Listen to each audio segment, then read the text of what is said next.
Good morning, my Viking friends. I have a confession to make. As I was filming part 2 and part 3 of my Thanksgiving special, I realized I needed to charge my microphone. All too late because I had already filmed, already cooked, already put everything on the platter, and I converted into a 1912 silent film. Charlie Chaplin, move over. Because I was great. Anyway, I had to run to the store. I had to grab all the ingredients again. I have to clean the kitchen. I threw on battle gear. I'm throwing my war face on again, my battle paint. And I'm going to refilm part 3. I am so sorry that I did not get this up a couple of days ago when I filmed it.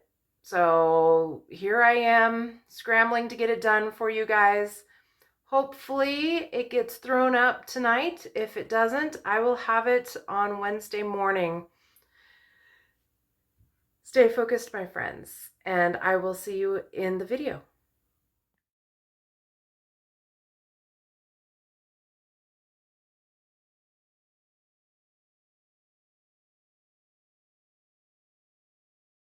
Welcome to part 3 of this 4-part series. Hopefully I'll get this thrusted up before Thanksgiving, I'm hoping. If not, you can see part 4 and possibly part 5 right before the next series of holidays. And I'm hoping that you guys will love every single recipe that I throw up. Today is all about desserts. And you can hear my dogs in the background, and they are just as excited as I am with these desserts. The first one is super easy. This one is going to be like a ketovore, kind of a dirty ketovore recipe. I'm using sugar-free chocolate jello. You could certainly use other flavors of jello, but I prefer the chocolate for this one because this makes a mousse aspect. We are going to use a full packet. And we are going to use 2/3 cup of heavy cream. The reason why I am measuring this is because this is a particular recipe, and throwing it into a pan or a dish and just kind of guessing does not work at all. So this has to be almost precise. So 2/3 cup heavy cream. The thing with Colorado, northern Colorado, is we still have dairy farms that deliver milk right to your door. And with the milk, they have eggs and cream and other things that they deliver too. I'm going to add this to a glass bowl. Now this is a chilled cream, which is very good. And then I am going to add some jello to this really quickly.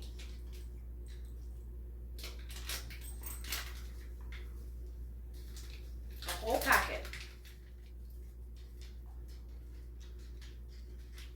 And then I'm going to stir this up. Now that I have this, it's really thick. A wooden spoon would not have done this well of a job mixing. Now here is where the mousse parts get in. Excuse my dogs, they have drinking problems.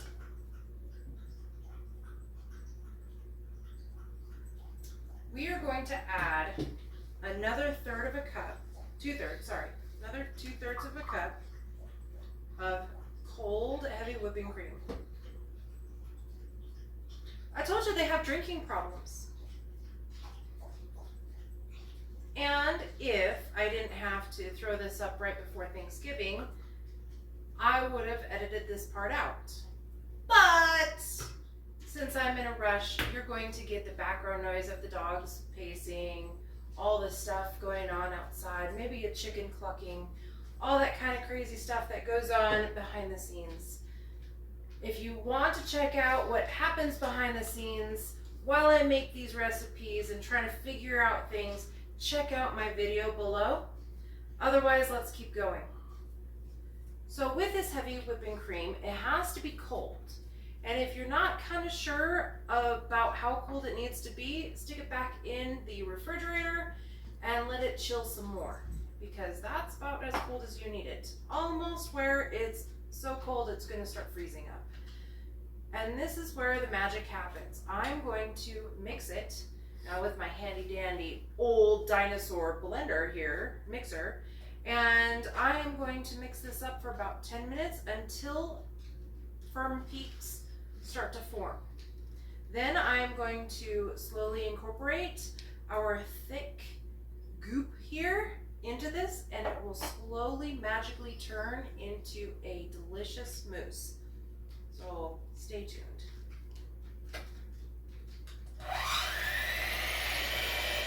So I whipped this until there was firm peaks going on, and now we are incorporating the second part of the chocolate mousse into the whipped cream.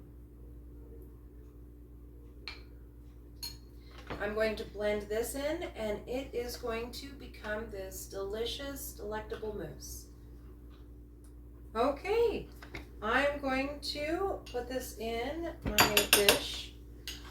You can do this so that it looks actually pretty good. I'm just throwing it in, just to throw it in. But what you have is this really thick and rich mousse that is absolutely delicious. It's thick, rich, and creamy. If you do not like thick and rich and creamy, you can go ahead and do 1 cup and 1 cup. It's 1 part and 1 part. You can make some more whipped cream if you want in a separate glass bowl and throw that on top. And you chill this for about 20 to 30 minutes and it's ready to serve. Now I put a lot in this. So yeah, I left a big space here for the whipped cream. If you want, you can do littler bowls if you want, because this is a very thick and rich, delicious recipe, except for it's very rich. And a lot of people probably won't be able to finish this.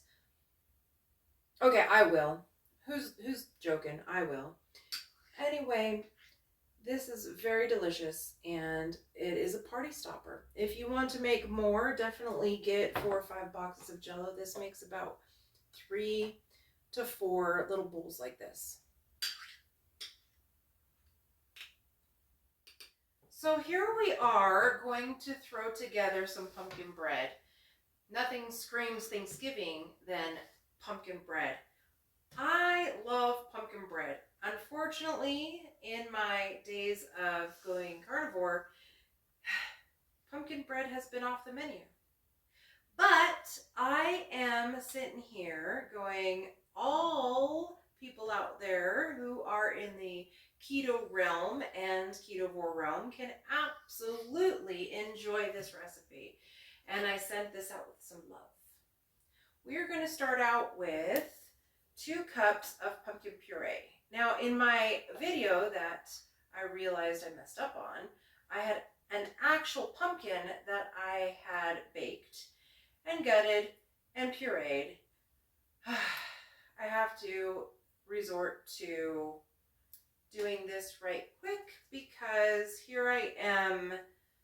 It is Tuesday and Thanksgiving is in less than 48 hours. And I am trying to get this uploaded for all of my friends out there. So I'm going to put in 2 cups of canned 100% pumpkin. Not sure if it is genuine 100% pumpkin, but it tastes like pumpkin enough. So we're going to do it. If you want, you can bake a pumpkin, take out the innards, puree the innards, and then do this from scratch. This is what I recommend actually. Okay, to this I'm going to add 3 eggs. And 1/4 cup of melted butter.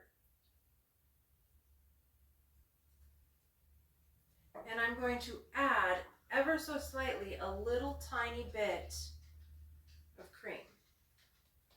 In fact, measuring this, I'm going to do 1 teaspoon and make a mess doing it. See, I knew I'd make a mess. Okay. In fact, that's probably just a little sprinkle too much, but we're going to go with it.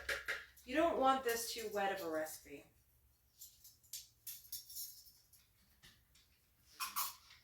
Okay, and then we are going to add, we're going to do an entire bag here.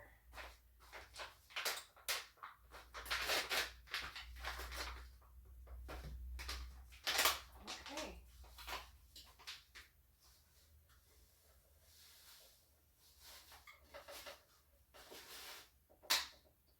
Now, if this was more of a cake, you could add a little bit of stevia. If this was more of a pancake mix, you could definitely add some cream cheese to this. It is completely up to you how you want to do this. I'm going to throw this on the blender. I'm going to blend this up really well. I'm going to work down the sides so that it's wonderful, and then I'm going to add my spices, so stay tuned. This has worked out quite well. I blended this very, very well together, pushed down all of the mess on the sides, and then I went ahead and I blended it back up. These rubber spatulas come in handy when it comes to this kind of stuff. Notice that I don't have any of my Viking equipment lately, and that's because everything's dirty, because I forgot to turn on my microphone like I had said in the preview, and well, consequently I had to redo this entire video from scratch. Unfortunately, it is what it is. No complaints, because that means it's just extra food for Thanksgiving.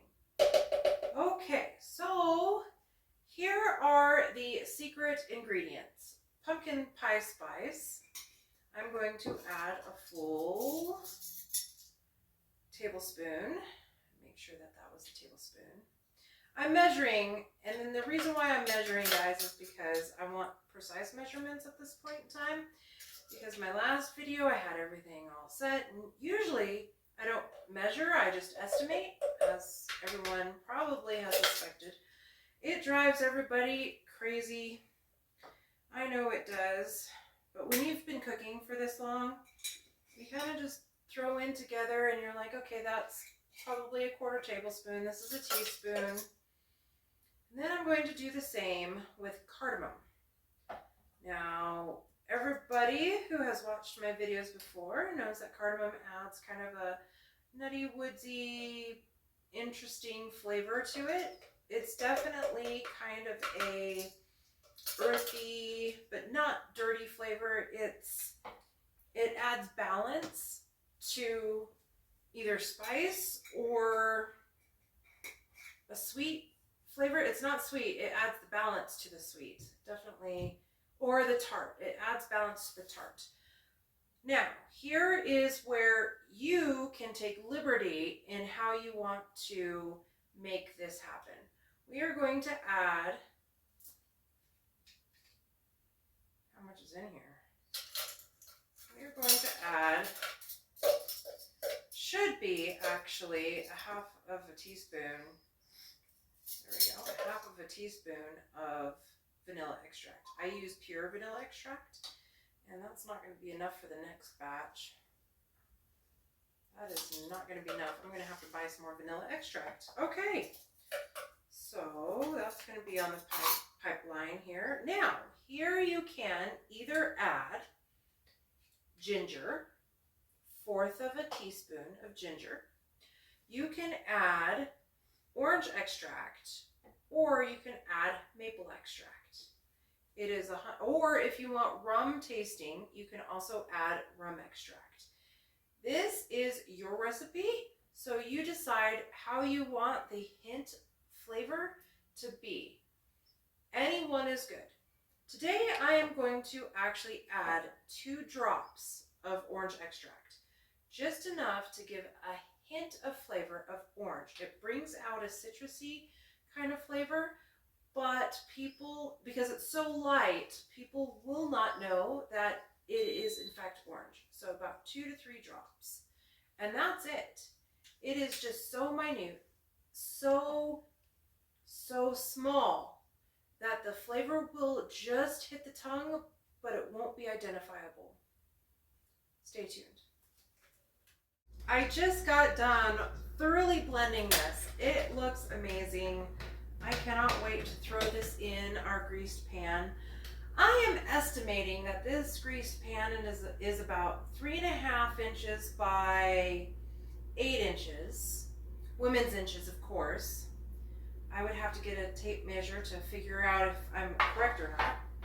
I'm going to, this is a thick batter, so I am going to remove the blades ever so gingerly so that I don't get cut. And I don't know where I'm going to put this right currently. And then I am going to just stick this in the pan here, like so. This is actually, okay, I'm just gonna do this now. Hopefully I don't get cut. And these ninja blades, these are really sharp blades. But this investment, I'm telling you, again, not sponsored, I just really like the Ninja products. I have had other blenders in the past and it's just not that good. But this Ninja, I actually purchased 2 Ninjas actually because I liked the first one so much, and I use them pretty much on, well, 2 to 3 times a week, if not on a daily basis. I am inherently lazy when I cook, and the Ninja makes for fast work. So anything from pancakes to scrambled eggs and anything you need to scramble up really quick. It really does well. I am knocking these over like pins in a bowling alley. Okay, so I am putting this in this loaf pan here, just like so. Like so.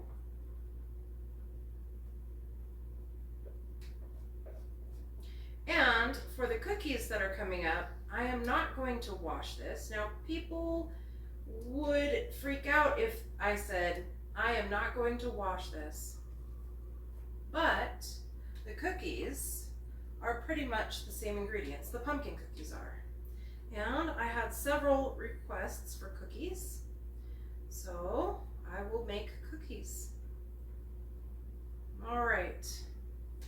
They're pretty much the same ingredients except for less eggs. And so, yeah. Okay. You don't have to thin this out if you don't want to. Make sure your pan is greased. I have done this a lot, and if you don't grease your pan, you are going to be in for it. Trust me, I know. All right, I'm going to bake this. I'm literally following the directions here. I'm going to bake this 350 degrees Fahrenheit for, see, this is an 8-inch, for about 37 minutes. My oven warms up hotter in the back, so I have to flip it. So in about 15 to 20 minutes, I'm gonna rotate it. Meanwhile, I'm gonna use the same blender to make up our cookie batter. Now, what I'm going to do is I'm going to use the same blender because it has pretty much the same ingredients. I'm not even gonna bother rinsing it out. And I know everybody out there is probably panicking. What are you doing? So on and so forth. Trust me, things will work out. I do this all the time. And it drives people nuts. And I'm gonna drive you nuts doing it. I'm going to add oven's going.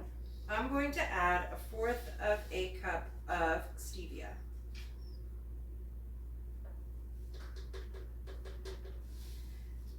Now, if you wanted to add more molasses and instead of pumpkin, you can. These make great pumpkin cookies.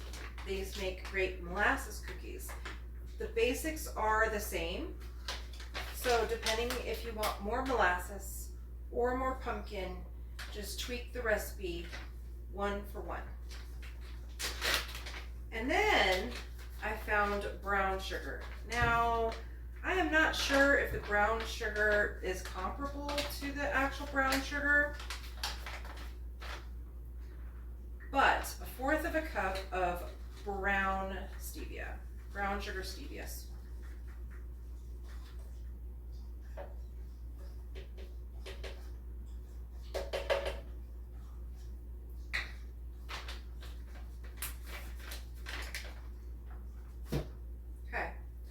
Then the secret ingredient is, this will be a little bit more than 1/4 of a cup of melted butter.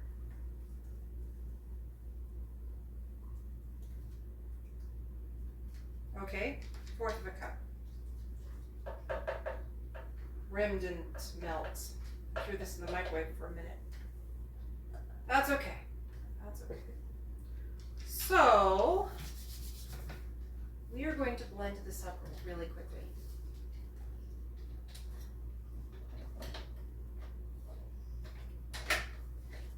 To this, we are going to add 1 egg.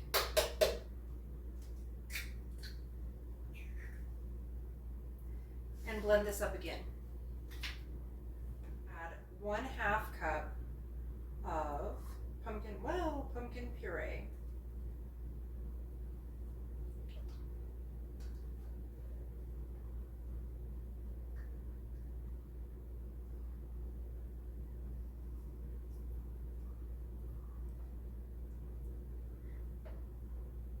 Okay.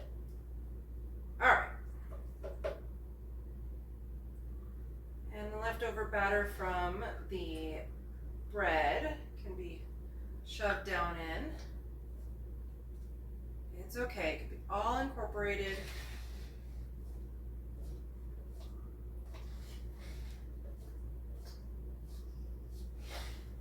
When you talk about addictions, food addictions, it's interesting because a lot of people with food addictions actually hate the waste, which I try not to waste foods anyway, because this is actually really expensive items. Where you could get a box of actual cake mix at the store for, I don't know, $2, $3, $4. This stuff is $8, unfortunately. The bread mix was almost $10 at the store. So very expensive stuff, but if you want your health to be optimum, it's worth the price. Trust me on that. You either pay now or you pay later. And you could tell the food addicted people because they get a little perturbed when you waste food. Don't waste all that food. Trust me, there's not a lot of things that go to waste in my household. I've got people in my house that love food. I am the only one on the carnivore journey, whereas everybody else is on their own health journey in various stages. And we love everybody here on this channel. Okay, this is where you could either add another 1/2 of a cup of pumpkin puree or molasses. Depends how many carbs you want to add to this. This will make more of a molasses type of cookie. Now, I'm going to read this to you. Do not kill me for this. So I have 8 tablespoons in here, which accounts for 16 grams of total carbs.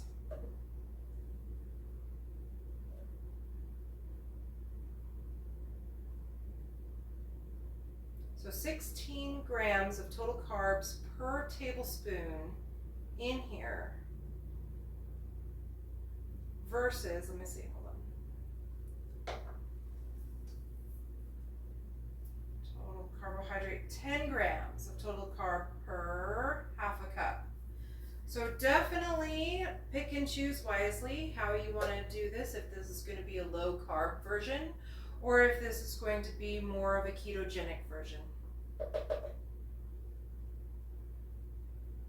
I'm doing 1 for 1. You could, if you wanted to, you could add 1 tablespoon of molasses, and you could add, see, 8, so 7, so that would be 3/4 of a cup of pumpkin puree. Completely up to you. And this stuff pours like molasses. All right, I'll blend this up. I'm making a mess. I'm going to blend this up, and I'm going to add my final 2 ingredients, which are pumpkin pie spice and box cake mix. Okay, I forgot the xanthan gum, which we're going to include with the dry ingredients. I'm glad I had this over here because I would have baked these cookies and realized midway through the baking process that I forgot the xanthan gum. This makes the cookies bendy, if you like bendy. Totally optional, you don't have to add this. I like bendy cookies, and I'm sure that everybody in my household loves these kind of cookies. So here I have like a pumpkin molasses kind of cookie going on, cookie batter. Again, if you don't want the molasses, you don't have to add it. You could replace the molasses that I added to it with a pumpkin puree. It makes it lower in carbs, and it adds to the pumpkin flavor. If you like the molasses side, you could add more molasses. Now it becomes more of a low carb instead of a ketogenic kind of recipe.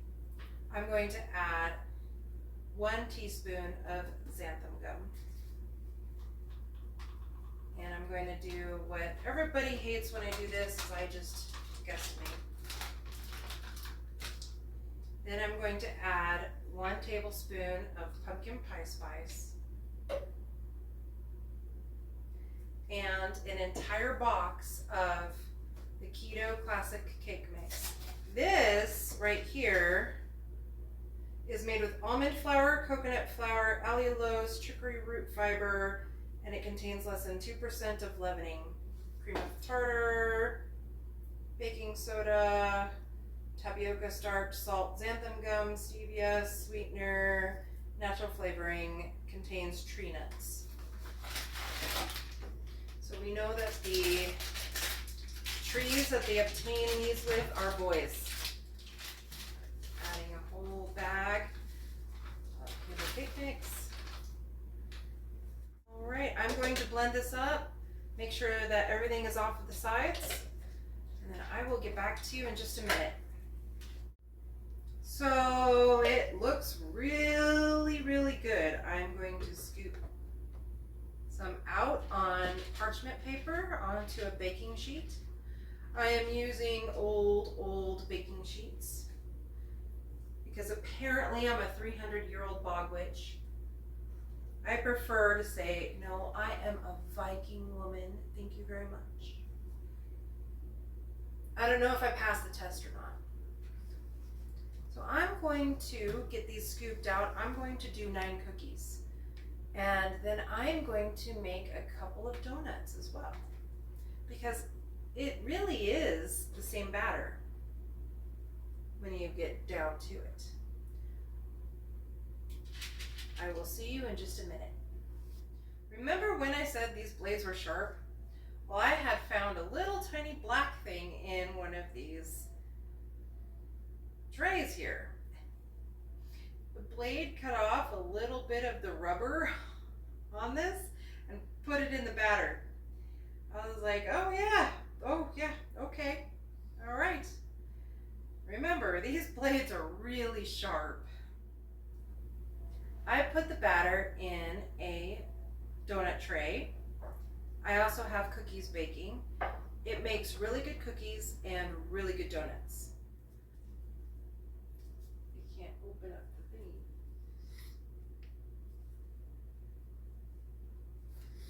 While the cookies and the donuts and the bread are in the oven. They're almost done. I wanted to go through and really quickly get some ketogenic brownies going.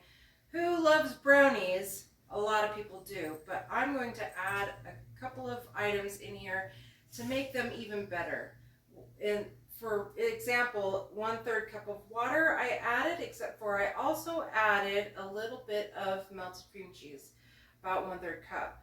And 2 large eggs I added, and 6 tablespoons melted butter. So I'm going to blend that up really quick. Now this is a very dirty recipe. It's almond flour, coconut flour, cocoa powder, chicory root fiber, unsweetened chocolate, and less than 2% of inulin, resistance dextrin, and modified tapioca starch. Just to name the couple of ingredients in the first couple of rows there. I'm going to go ahead and continue to stir this up. Now, does everybody remember my caramel sauce that I made? If not, you're going to have to check that video out. What I'm going to do is I am going to put this in a dish, probably, I don't know, this is probably, what would you say this is? 8 by 5, maybe? An 8 by 5 dish? Okay, in this 8 by 5 pan, I'm going to pour the batter in. It's a very, very, very, very thick. See how thick it is? It's just super thick. I think my cookies are done too. I'll have to check. So I'm going to just take these. I'm going to spread this in my 8 by 5 pan. I keep on saying this because we're going to edit a lot of things out. There's going to be things edited out. Edited.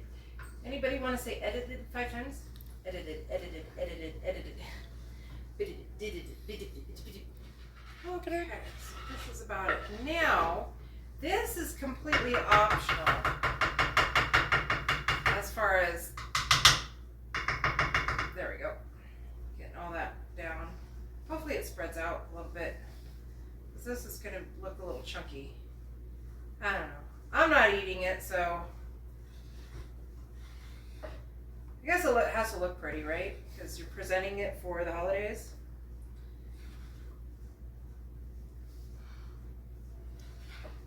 So I'm just spreading it out as best as possible.